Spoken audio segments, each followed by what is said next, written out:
In the vast southwestern savanna of Nigeria, where the land stretches like an endless golden-brown sea under the relentless sun, life pulses with ancient rhythms. Here, in the fringes of Oyo State, acacia trees stand sentinel, their flat canopies casting dappled shadows over grasses that sway like whispering secrets. During the rainy season, the sky turns heavy and brooding, pregnant with water that falls in sudden, violent torrents. The earth drinks greedily, rivers swell, and the boundary between dry land and flood becomes blurred in hours. It was on one such afternoon, when dark clouds gathered like an invading army over the horizon, that a lioness named Erike gave birth. Erike was the matriarch of a small pride that roamed these plains, fierce, scarred from battles with hyenas and rival males, yet tender in the hidden thickets where she sheltered her young. Her golden coat, streaked with the red dust of the harmattan winds that would come later, blended perfectly with the tall elephant grass. She had chosen a secluded den beneath a cluster of thorny acacias, where the ground was soft from recent rains and the scent of wild jasmine masked their presence. Her first cub emerged into the humid air with a tiny mewling cry that barely carried beyond the den. She licked him clean, her rough tongue gentle against his wet fur. He was small, no larger than a village cat at first, with oversized paws and eyes still sealed shut. Spots dotted his tawny hide like faint shadows, a camouflage that would fade as he grew. Erike named him in her heart as Kofi, born on a Friday, a day when the ancestors were said to watch closely over new life. In the human villages nearby, Friday births were considered blessed with strength and destiny, though the lions knew nothing of calendars. They only felt the pull of the moon and the rhythm of the seasons. A protective lioness displays powerful maternal instinct as she walks with her adorable cub along a dusty African savanna path. Stock illustration of vulnerable maternal, 3710768807. For 2 days, Erike kept Kofi hidden, nursing him in the dim light filtering through leaves. His siblings had not survived the previous litter. Drought and disease had taken them. This one, she vowed silently, would live. She hunted at dawn and dusk, returning with chunks of antelope or warthog, her jaws dripping red. Kofi nursed hungrily, his tiny claws kneading her side, already showing the promise of power. The pride's other members, 2 younger lionesses and a scarred male named Oba, kept watch at a distance, their low rumbles a protective chorus. But nature in Nigeria's savanna is unforgiving. On the 3rd night, the sky cracked open. Thunder rolled like distant war drums, shaking the ground. Lightning split the darkness, illuminating the acacias in stark white flashes. Rain came not in drops but in sheets, a wall of water that turned the earth to mud in minutes. The den, once safe, became a trap. Water rushed in from higher ground, a flash flood born of upstream rivers swollen beyond their banks. Erike roared in alarm, scooping Kofi in her mouth by the scruff.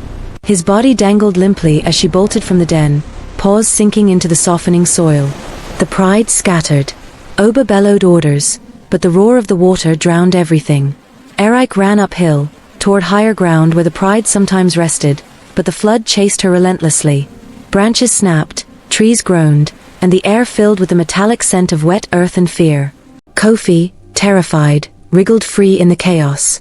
Erike's jaws loosened for a split second as she leaped over a fallen log. The cub tumbled into the rushing current. He squealed, paws flailing, but the water was merciless. It carried him downstream, spinning him through eddies of mud and debris. Erike's desperate roars faded behind the roar of the torrent. She searched frantically along the banks as the rain pounded her back, but the flood had claimed her son. Miles away, the water finally spat Kofi out onto a muddy bank. Exhausted, shivering, he crawled beneath a thicket of reeds. His tiny body ached, hunger gnawed at him already. The storm passed as suddenly as it had come, leaving a drenched world under a clearing sky. Stars emerged, indifferent witnesses. Dawn broke with birdsong and the distant lowing of cattle. Kofi, weak and alone, mewed softly. His cries carried on the wind, faint but persistent. That same morning Ode, a hunter from the nearby village of Isayan, set out early. Ode was a man in his late 30s, broad-shouldered, with calloused hands and eyes that missed little. He wore a faded agbada over khaki trousers, a machete at his belt, and carried an old single-barrel shotgun slung across his back. He tracked game for his family and sometimes for the market in town, antelope, bushfowl, occasionally a python if the price was right.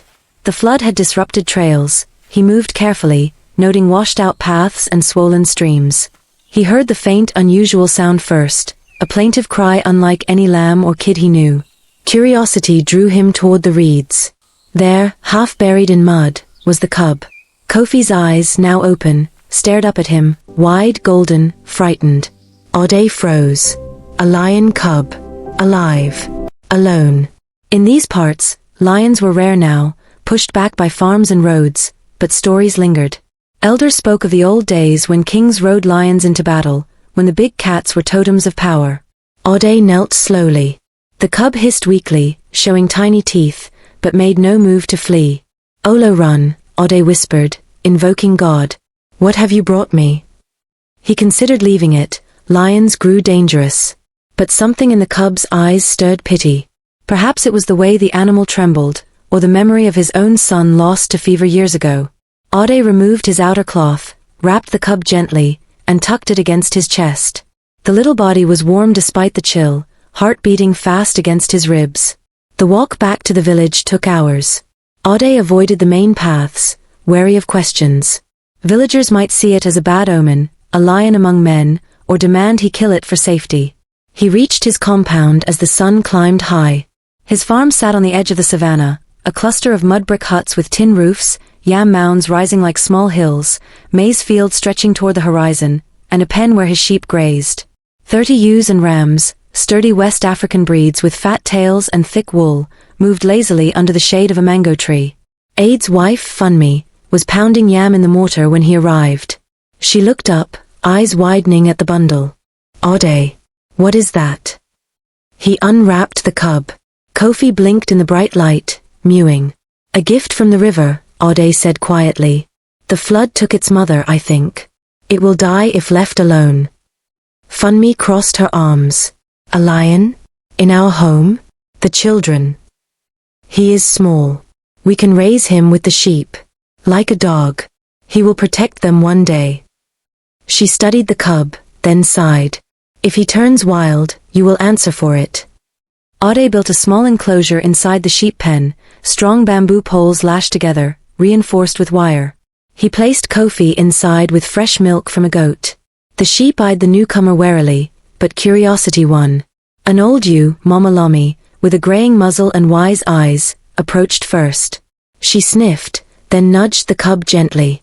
Kofi, starving, latched onto her teat alongside the lambs.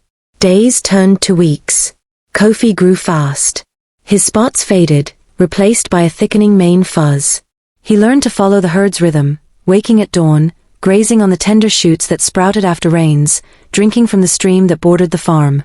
He mimicked their bleats, high-pitched attempts that came out as awkward rumbles. The sheep accepted him as one of their own, though he towered over the lambs already. Yet differences emerged.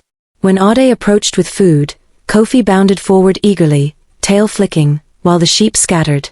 His play was rougher. He pounced on shadows, claws out, leaving small scratches in the earth. At night, he slept apart, curled in a corner, dreaming of chases he couldn't name. Ode watched with a mix of pride and unease. See how he grows, he told Funmi. Stronger than any ram. Funmi nodded, but her eyes lingered on the cub's sharpening gaze. He is not a sheep, Ode. One day he will remember.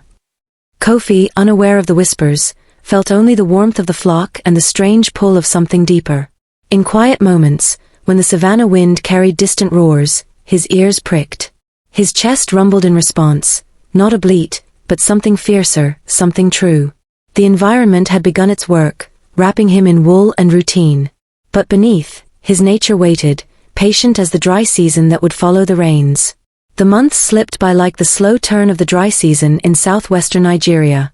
The heavy rains that had separated Kofi from his pride gave way to the harmattan, a dusty wind from the north that painted the sky hazy orange and coated everything in fine red sand. The savanna around Ade's farm in Isayan transformed. Lush green grasses withered to brittle brown stalks, the Ogun River shrank to a sluggish trickle, and the acacia trees stood stark against the pale horizon, their thorny branches reaching like skeletal fingers. Kofi had grown remarkably. No longer the tiny spotted bundle Ode had carried home, he now stood taller than the largest ram in the herd. His coat had deepened to a rich tawny gold, dusted with the same red earth that clung to the sheep. A faint ruff of darker fur framed his neck, the first whisper of a mane. His paws, once soft and kitten-like, now bore sharp retractable claws that left deep scratches in the packed dirt of the pen. Yet he moved among the sheep with practiced ease, following their rhythms as if he had been born to them. Every morning at first light, Ade or one of his sons would open the gate of the bamboo enclosure. The sheep, 30 strong, mostly sturdy West African breeds with fat tails and thick creamy wool, spilled out in a bleating wave. Mama Lomi, the old ewe with the grey muzzle and calm eyes, always led. She had taken to Kofi from the start, allowing him to nurse alongside her lambs long after he outgrew milk. Now she tolerated his presence like an oversized, awkward sibling. The other sheep had learned to accept him too. His size no longer startled them, though they still gave him a wide berth when he stretched or yawned, revealing canines far sharper than any rams. Kofi learned their ways quickly. He lowered his head to graze on the sparse, dry grasses that poked through the cracked earth, tearing at the tough blades with flat teeth that protested the unfamiliar motion. His stomach rumbled in confusion, meat-scented dreams haunted his sleep, visions of warm blood and tearing flesh, but he pushed them aside, imitating the contented chewing of the flock. He drank from the same shallow stream where the sheep gathered, lapping water in long, careful gulps while the smaller animals splashed and bleated around him. The daily outings took them farther from the farm as the dry season deepened. Ade sometimes accompanied them, walking with his staff and machete, guiding the herd toward patches of greener forage near the savanna fringes. Other times, he trusted Kofi and Mama Lomi to lead, knowing the big cat, though he still called him the guardian sheep, kept the flock together better than any dog. Villagers along the path would pause their work in yam fields or maize plots to watch the strange procession, woolly sheep streaming across the red dirt track, and among them, a golden lion moving with deliberate grace, tail flicking lazily. Kofi felt the pull of the wild most keenly during these treks. The savanna stretched endlessly, dotted with termite mounds like ancient sentinels and occasional baobab trees swollen with stored water. Birds wheeled overhead, vultures circling high, hornbills calling from the treetops, and in the distance, the low rumble of thunder promised rain that rarely came. But it was the other sounds that stirred him deepest, the occasional roar drifting on the wind, deep and resonant, rolling across the plains like distant drums. The first time it happened clearly, they had ventured close to the edge where farm met true wilderness. The herd grazed beneath a stand of acacias, their pods rattling in the breeze. Kofi lifted his head, ears swiveling. A roar erupted, not far, perhaps half a kilometer away, full-throated, commanding, shaking the air. The sheep froze for a heartbeat, then scattered in panic. Bleats rose in a chaotic chorus as they bolted toward thicker cover, hooves pounding dust into the air. Kofi stood rooted. His heart hammered against his ribs. Instinctively, he opened his mouth to join the cry of alarm, to bleat like Mama Lomi and the others. But what emerged was no high-pitched sheep sound. It was a low, guttural rumble, half-growl, half-attempted roar, that vibrated in his chest and echoed strangely across the plain. The sheep, already fleeing, veered wider from him in fresh terror. Mama Lomi paused at the edge of the group, looking back with wide eyes before hurrying after the others. Kofi closed his mouth, confused. The sound felt wrong in his throat, yet right in his bones. He trotted after the flock, head low, tail tucked. When they regrouped in the shade of a mango tree near the farm boundary, the sheep milled nervously, eyeing him.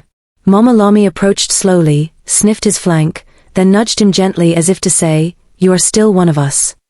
But Kofi felt the distance growing, a quiet fracture in the illusion of belonging. This pattern repeated over weeks. Each encounter with the wild pride, always at a distance, shadowy forms moving through the heat haze, triggered the same flight. The lions would appear on a rise, golden against the sky, one or two roaring in challenge or coordination. The sheep would flee, hearts racing, and Kofi would try again to match their panic cry. Each time, his voice betrayed him, deeper, more powerful, carrying farther than any bleat. The sound startled birds from trees and made small antelopes bolt from cover. The sheep learned to run from two threats now, the lions, and the strange noise coming from their companion. At night, in the pen, Kofi curled apart from the warm huddle of woolly bodies. The sheep slept in a tight circle, heads resting on flanks, soft snores mingling with the chirp of crickets. Kofi lay on the cooler earth near the fence, staring at the stars through the acacia branches. Dreams came unbidden, running through tall grass, the thrill of pursuit, the hot rush of blood on his tongue. He woke panting, claws digging into the dirt, a low growl rumbling in his throat before he silenced it, ashamed. Ade noticed the changes. "See how he grows," he said to Funmi one evening as they sat on the veranda, watching the herd settle. Kofi had just returned from grazing, mane rough fuller now, shoulders broadening. "He eats like a lion but acts like a sheep. The people in the village talk, some say he's juju, a spirit in disguise. Others say he'll protect the flock better than any herder dog." Funmi stirred the stew over the fire, her face thoughtful. "He tries to bleat, Ode, but it comes out wrong. The sheep flinch when he does it. One day he'll stop trying." Ode shrugged, but unease flickered in his eyes. He remembered the day he found the cub, half drowned and alone. He had saved a life, but at what cost? Lions were kings of the savanna for a reason. Yet Kofi followed the routines faithfully, waking with the dawn chorus, trailing Mama Lomi to the best grazing spots, even allowing the lambs to butt against his sides in play. His pounces on grasshoppers or lizards were playful, almost sheep-like in their clumsiness, though the force behind them cracked twigs and sent dust flying. One afternoon, deeper into the dry season, the herd strayed farther than usual, drawn by a patch of green where a small spring still trickled. The acacias here were thicker, the ground littered with fallen pods that crunched underfoot. Kofi grazed mechanically, but his attention wandered. A scent carried on the wind, musky, powerful, familiar from dreams. He lifted his head. 2 lions appeared on the ridge above, silhouetted against the lowering sun. A female and a young male, manes just beginning to fill out. They paused, scanning the plain. Then the female threw back her head and roared, a sound that rolled like thunder, vibrating through Kofi's chest. The sheep erupted into flight. Mama Lomi led the charge, bleating sharply. Hooves thundered away. Kofi stood frozen. The roar called to something buried deep. Without thinking, he opened his mouth again.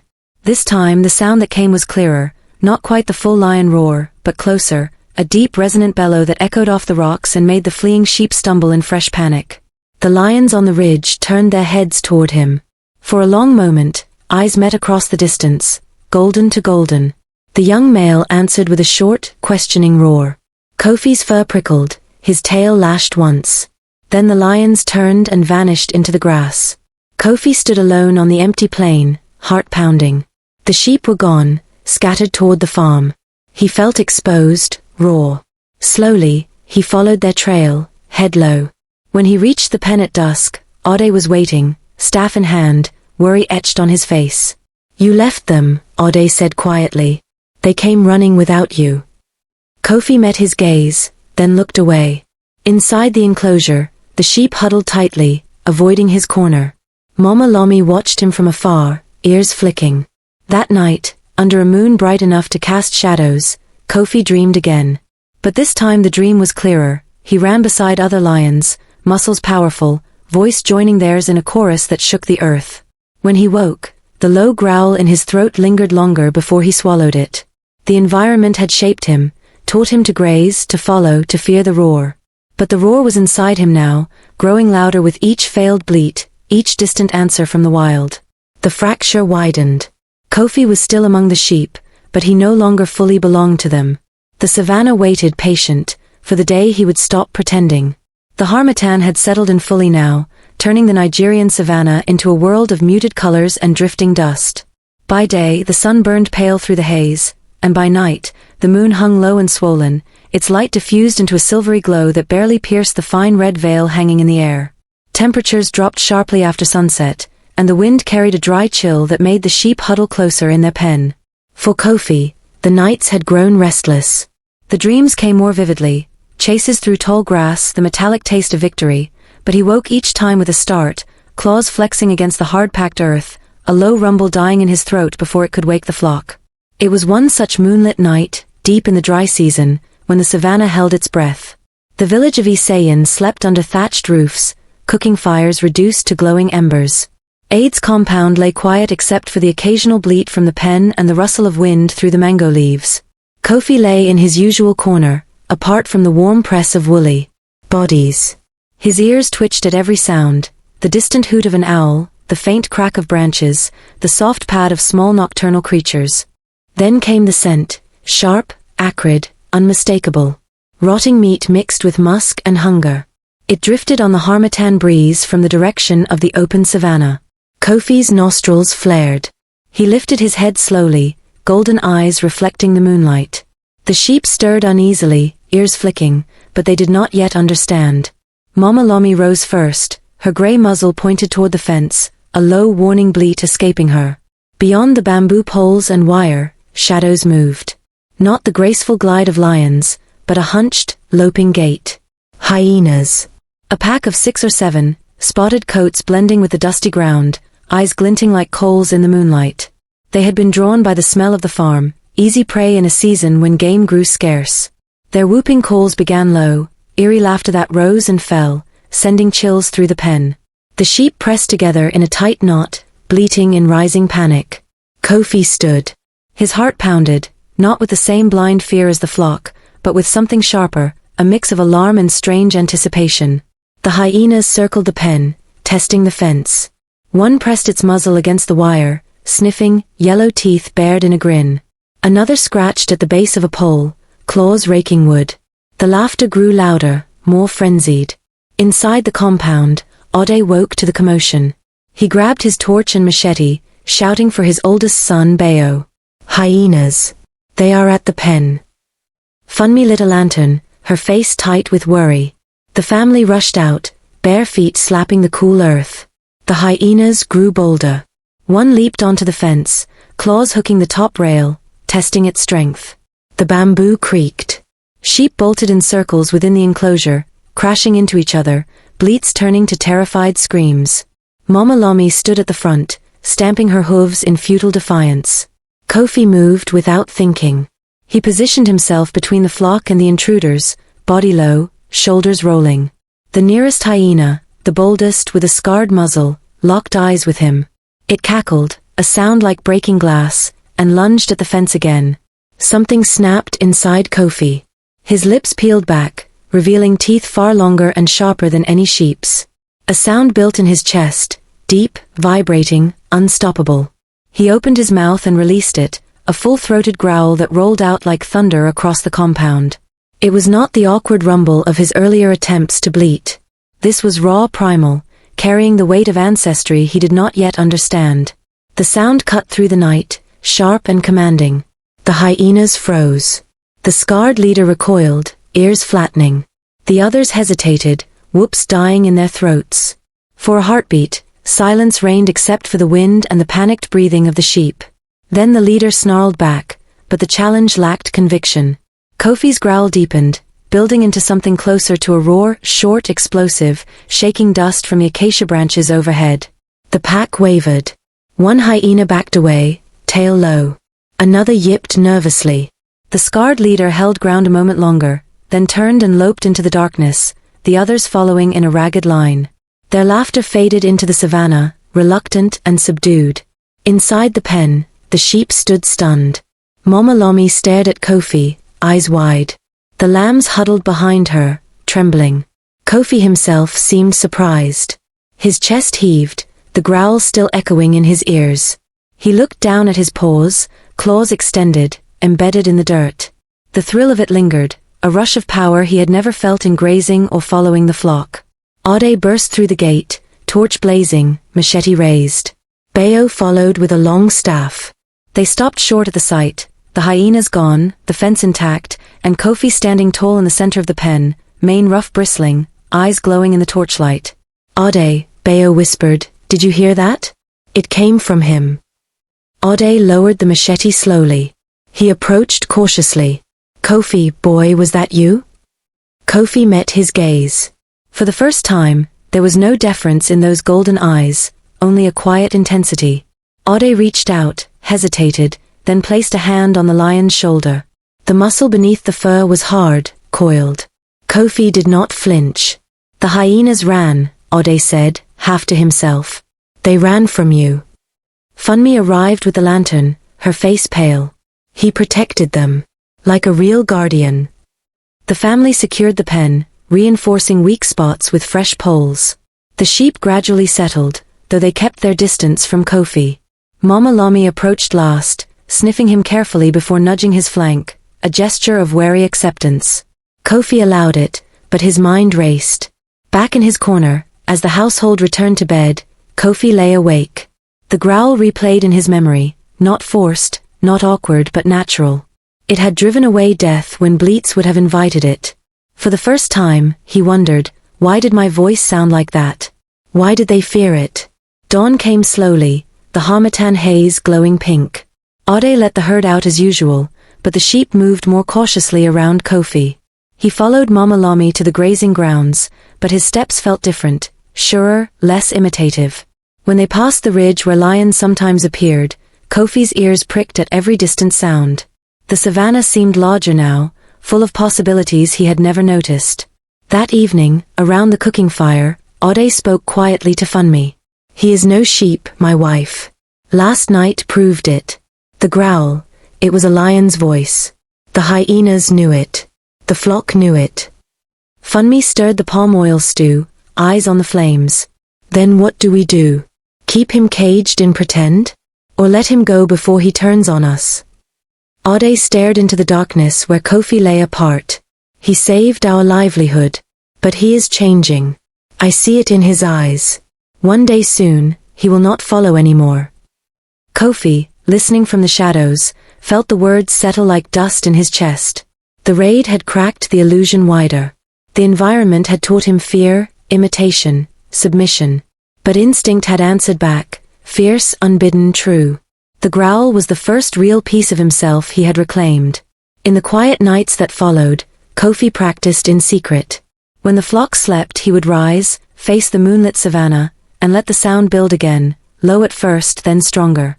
Each time it came easier, fuller. The sheep stirred uneasily in their dreams, but did not wake fully. The wind carried the sound outward, perhaps to distant ears that might one day answer. The fracture deepened. Kofi was still among the sheep, still following their paths by day.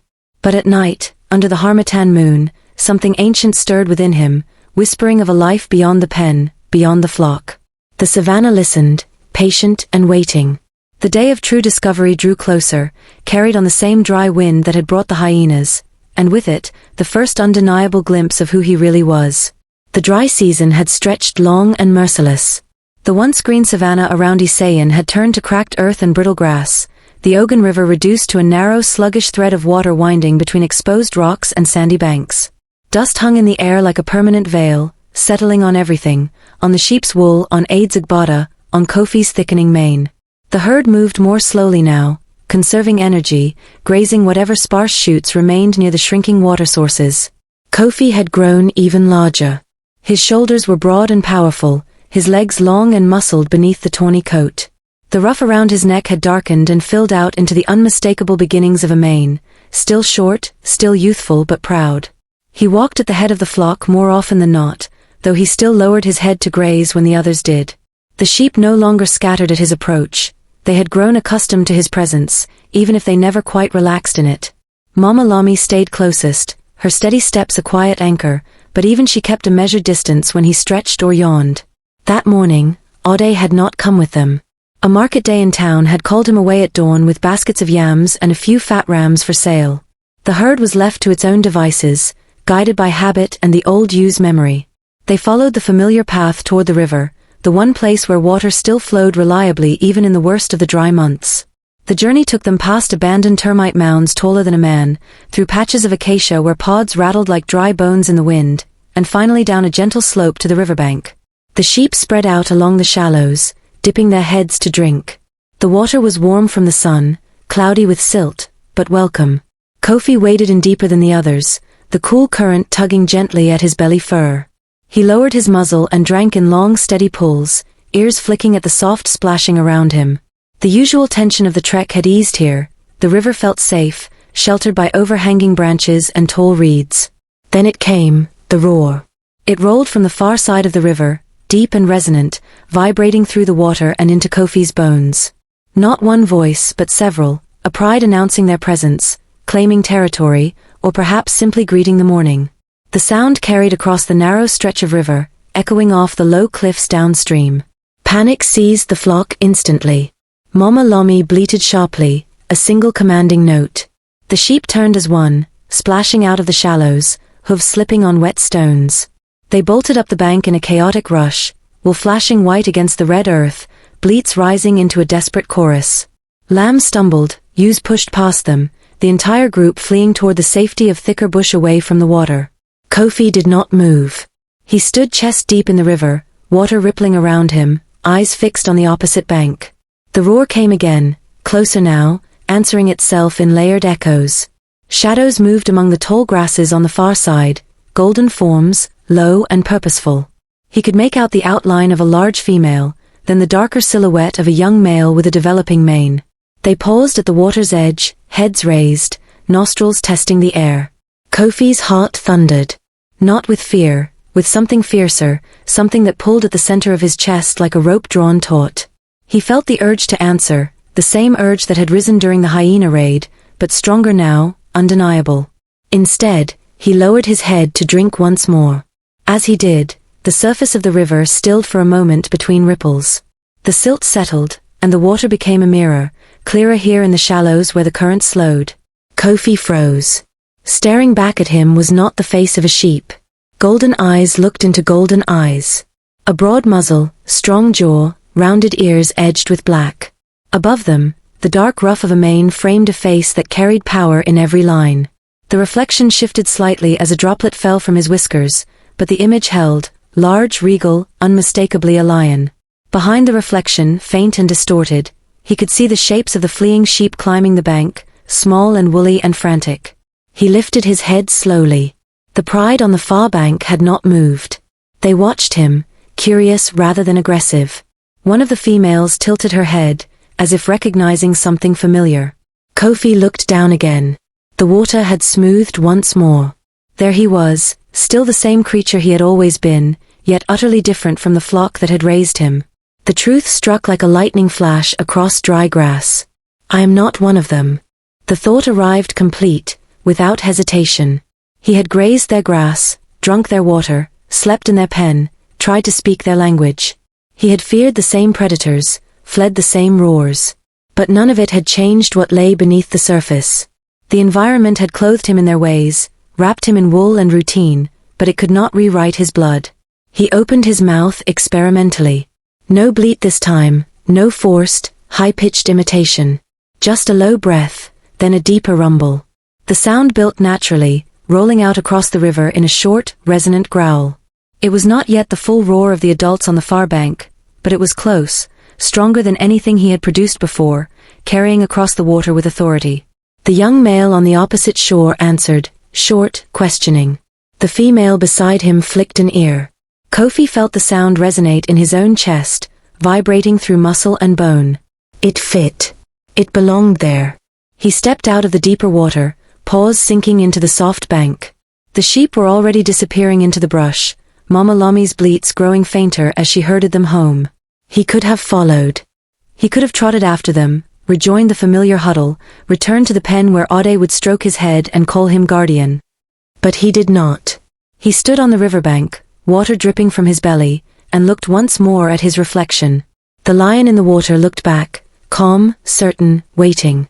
I am what I see, he thought. I look like them. My voice sounds like theirs. The fear the sheep feel when they hear that roar. I do not feel it the same way. I feel drawn. The realization settled deep, like rain finally reaching parched roots. All the failed bleats, the strange dreams, the instinctive growl that had driven off the hyenas, they were not mistakes. They were signals. Reminders. His true nature had never left him, it had simply been buried under years of imitation. He turned his head toward the far bank. The pride had begun to move away, melting back into the tall grass, but one lion, the young male, paused and looked back over his shoulder. Their eyes met again across the water. No roar this time. Just a long, steady regard. Kofi took one step forward, then another. The current tugged at his legs as he waded across the shallowest part of the river. The water rose to his chest, then fell away. He climbed the opposite bank, shaking himself, droplets flying in the sunlight. Behind him, the sheep had vanished completely. Ahead lay the open savanna, acacias, termite mounds, endless golden plains stretching toward the horizon. Somewhere in that vastness, the pride moved. Kofi lifted his muzzle to the sky and let out another growl, longer this time, fuller, carrying his first true note of confidence. It rolled across the plain, answered faintly by distant voices. He did not look back. The river continued its quiet flow, carrying away the last ripples of his reflection. On the water's surface, only sky and clouds remained. Kofi walked on. The savanna opened before him, patient and wide. For the first time in his life, he moved not as a follower, not as an imitator, but as himself, lion-born, lion-hearted, finally awake to who he had always been. The moment of realization had come not with fanfare, but with stillness, a quiet river, a clear reflection, and the simple unshakable truth that no environment, no matter how long or how completely it shapes you, can erase what runs in your veins. The dry season had begun to crack at its edges. Clouds gathered on the horizon more often now, dark and promising, though the rain still held back like a held breath. In the village of Isayan, anticipation stirred. The annual Agungun festival was approaching, the time when the ancestors returned in masked splendor, when drums spoke louder than words, and the line between the living and the spirit world grew thin. Ade decided to bring the herd closer to the village square that year. Not out of sentiment, but practicality. The festival meant extra grazing near the communal fields, and the presence of so many people would keep predators at bay. Kofi, now unmistakably a young lion in body if not in behavior, walked at the rear of the flock. His mane had thickened further, a dark collar that caught the late afternoon light. The sheep moved around him with practiced caution, no longer bolting at every yawn or stretch, but never quite forgetting what he was. The festival grounds sprawled beneath ancient Iroko trees near the center of Isayan.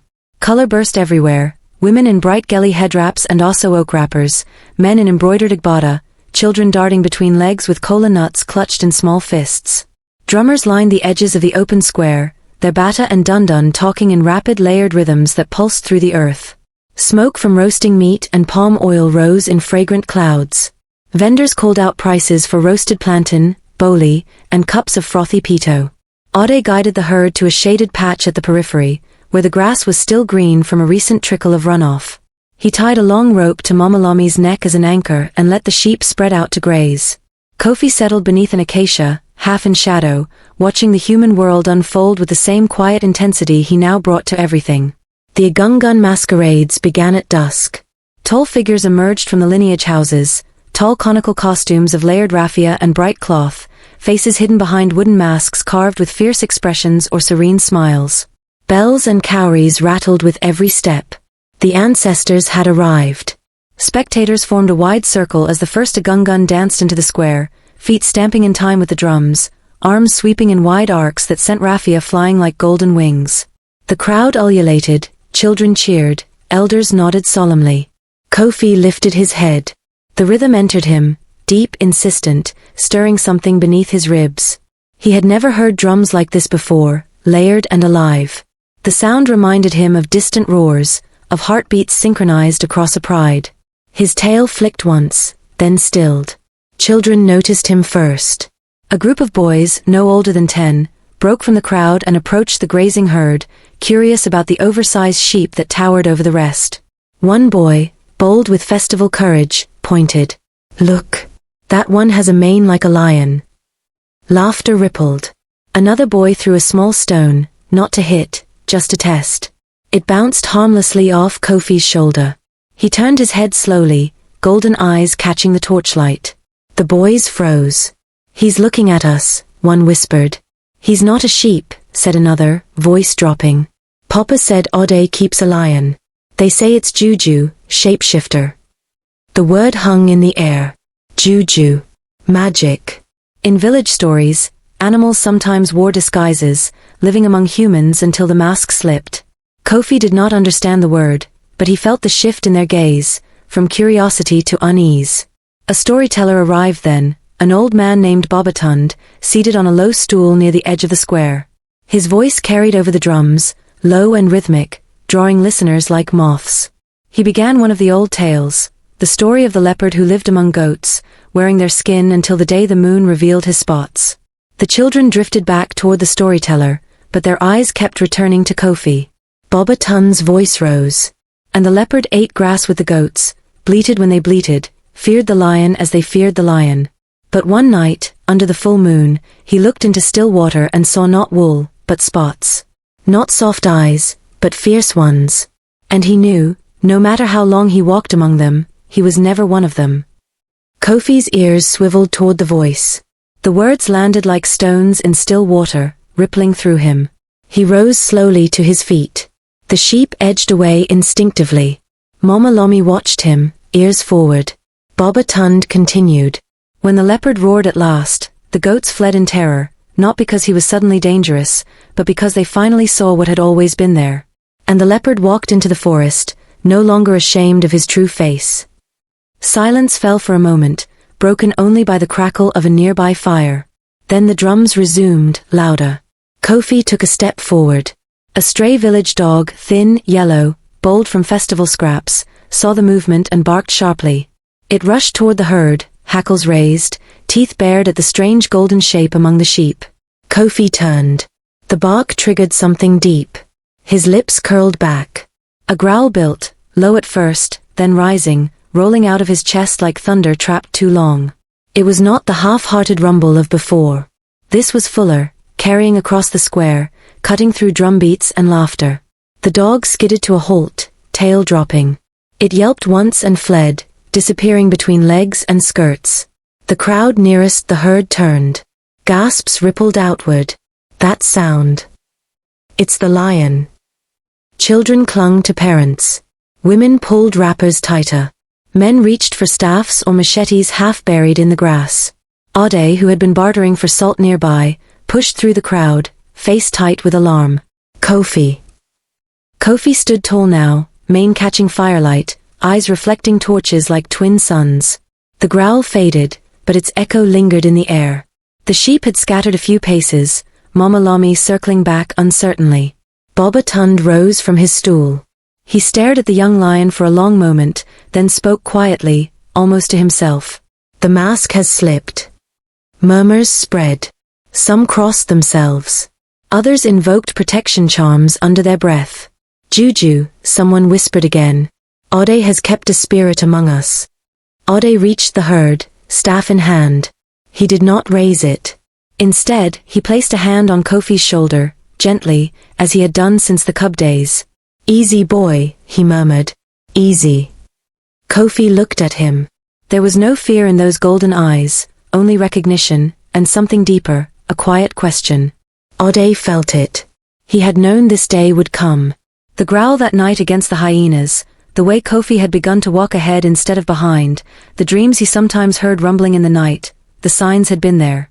The festival continued around them, drums pounding, igungun dancing, but the space near the herd felt separate, charged. People watched from a distance now, wary but fascinated. Kofi turned his head toward the savanna beyond the village lights. The darkness there was complete, but he could sense it, the open plain, the acacia shadows, the faint scent of other lions carried on the night wind. The festival sounds, drums, laughter, stories, had stirred something. They echoed the wild in ways the sheep pen never could. He took one step away from Ade. Then another. Mama Lomi bleated softly, almost pleading. Ade's hand fell from his shoulder. Kofi, Ade's voice cracked. You saved us. More than once. But I see now, you were never ours to keep. The young lion paused.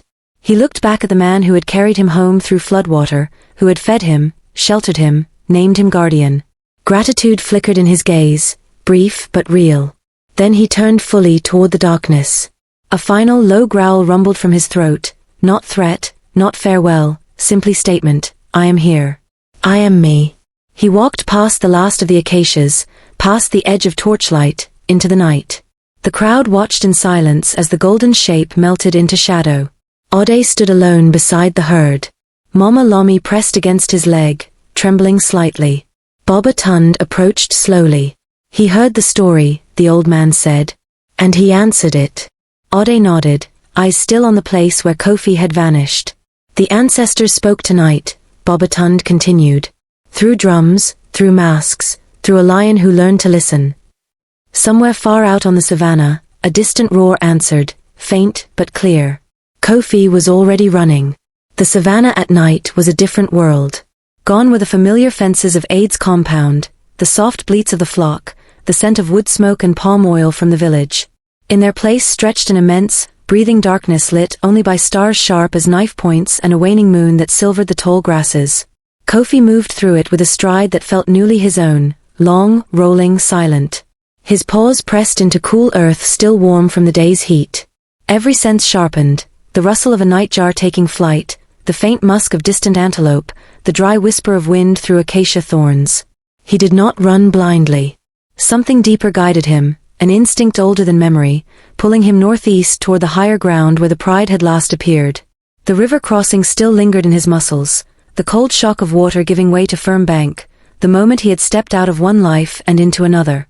Behind him, the lights of Isayan had long faded. Ahead lay only the open plain and whatever waited there. Hours passed. The moon climbed, then began its slow descent. Fatigue tugged at him. He had not eaten properly since leaving the festival, but hunger sharpened rather than weakened him. His stomach rumbled with a different kind of need, not for grass, but for something warm, something vital. Dawn found him on a low ridge overlooking a shallow valley. Thorny scrub gave way to open grassland dotted with fever trees, their pale trunks ghostly in the first light. A small herd of cob grazed below, tails flicking, unaware. Kofi crouched instinctively, belly to the ground, shoulders rolling forward. The posture felt right, natural in a way grazing never had. He watched the antelope for long minutes, noting their movements, the way the wind carried their scent toward him rather than the reverse. Then he heard it. A low rolling growl, not his own, coming from the east. It was answered almost immediately by another, deeper, more commanding. Kofi's ears swiveled. His heart quickened. They were close. He rose and moved along the ridge, keeping low, using the sparse cover of grass and termite mounds. The growls grew clearer, layered now with softer chuffs and the occasional sharp bark of coordination. The pride was on the move. Kofi crested a final rise and saw them. 6 lions in total, 3 adult females, lean and scarred, moving with economical grace, 2 younger females, still growing into their power, and 1 large male, mane dark and full, walking at the rear like a king surveying his domain. They padded in loose formation across the valley floor, heading toward a cluster of acacias where shade promised rest after the night's hunt. Kofi froze. The resemblance struck him like a physical blow. The big male's mane was thicker than his own would ever be at this age, but the set of the shoulders, the broad head, the golden eyes, they were mirrors of the reflection he had seen in the river. These were his kind. Not sheep in borrowed skins. Not guardians raised among wool. Lions. One of the females lifted her head, nostrils flaring. She had caught his scent. A low, warning growl rumbled from her throat. The pride slowed, heads turning toward the ridge. Kofi felt the old impulse to shrink, to lower himself, to bleat an apology and retreat. It flickered for only a second, then vanished. Instead, he stepped forward into plain view. The pride halted. The big male pushed to the front, mane bristling, amber eyes narrowing. A deep resonant roar built in his chest and exploded outward, full-throated, earth-shaking, claiming every inch of the valley. The sound hit Kofi like a wave, vibrating through fur and bone. The sheep would have fled. Kofi did not. He planted his paws, shoulders squared, tail lashing once. Deep in his chest the answer gathered, stronger than any sound he had made before. He drew breath, opened his jaws, and released it. A roar. Not perfect, not yet the mature thunder of the older male, but unmistakable. It rolled out across the valley, deep and carrying, echoing off distant rocks. The pride stiffened. The females exchanged glances. The younger ones flattened their ears. The big male tilted his head, studying the newcomer with fierce scrutiny. Silence followed, thick, expectant. Then the male answered again. Not a challenge this time. A question.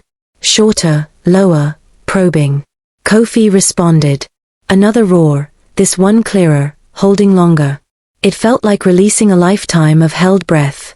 The big male took a single step forward. Then another. The females fanned out slightly, watchful but not yet aggressive. Kofi held his ground. His heart hammered, but fear had burned away. In its place burned certainty. The male stopped a dozen paces away.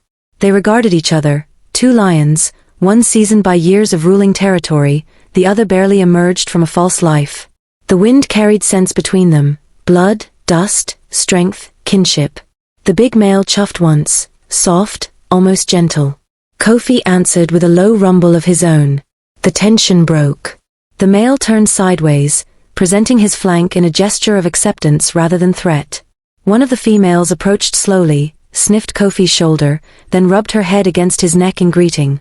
The others followed, circling, touching, scent-marking. The younger lions hung back at first, curious and wary, but soon joined in. Kofi stood among them, overwhelmed by the warmth of fur against fur, the low purrs vibrating through contact, the shared scent that said family, pride, home. They moved off together toward the acacias. The day passed in a new rhythm. The pride rested in deep shade while the sun climbed. Kofi lay near the center, surrounded by warm bodies. No one questioned his presence. No one expected him to graze. When a young female rose to stalk a warthog at the valley's edge, Kofi followed without hesitation. He watched her technique, low crouch, slow advance, sudden burst, and copied it instinctively. The warthog escaped, squealing, but the female chuffed approval at his attempt. Dusk brought the hunt proper. The pride moved as one organism, flowing through the grass like golden water. Kofi took position on the left flank, matching the pace of the younger females. They circled a small group of impala grazing near a waterhole. The wind was perfect, blowing their scent away. The lead female signaled with a flick of her tail. They exploded forward. Kofi surged with them. Muscles he had never fully used uncoiled in powerful leaps. The impala scattered, but one young ram hesitated a fatal second too long. Kofi closed the gap in 3 bounds, shoulder slamming into its side, jaws closing around the throat. The impact jarred through him, hot blood flooded his mouth, and the world narrowed to the thrash of hooves and the final kick. The kill was shared. The big male ate first, then the females, then the young ones. Kofi waited his turn, but when they made space for him, he ate without shame, tearing into warm flesh with a hunger that went beyond the physical.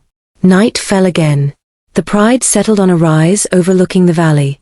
The big male lay at the center, mane dark against the moonlight. Kofi curled nearby, belly full, body aching pleasantly from the day's exertion. One of the females groomed his ear with rough affection. He closed his eyes, listening to the night sounds, crickets, distant hyena whoops, the soft breathing of his new family. In that quiet, memory surfaced. He saw Aid's compound at dawn, the gate opening, Mama Lami leading the flock out. He saw the river, the reflection staring back. He saw the festival square, the storyteller's voice weaving the tale of the leopard among goats, the moment he had roared and the dog had fled. He saw Aid's hand falling from his shoulder, the quiet words, "You were never ours to keep."